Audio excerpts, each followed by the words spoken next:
Doctor, you talked about the environment being a big factor, toxins, even diet.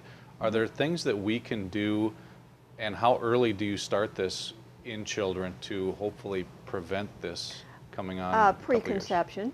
Okay. How the mother eats is going to have an effect. And it's going to have an effect on that fetus. It's going to have an effect on their immune system. It's going to have an effect on their moods, their anxieties. I think Dr. Bruce Lipton has done a lot of work in the epigenetics, where their genetics are affected by our environment.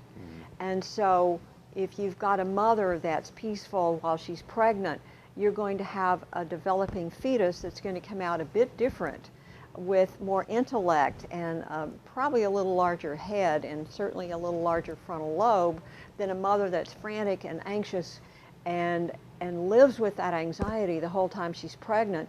Then the baby comes out and the baby's more muscular because it's this fight or flight. You know, I gotta fight the world out here, and we're programming the baby at 9 months. It's not like it's a blank slate like we used to be told. It's not a blank slate.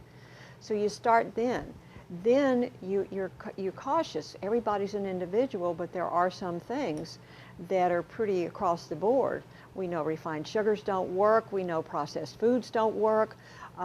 Everything organic as much as you can possibly do it. Clean water. We have toxic water. We're taking somebody else's antidepressants and we're taking somebody else's hormones when we drink tap water. I don't want somebody else's hormones and antidepressants. And so you got to be cautious with that infant and then the toddler, and you teach them how to eat healthy. And if they grow up with a healthy program of how to eat, they're more likely to accept it as they get older and be healthier. Children are born with really strong immune systems.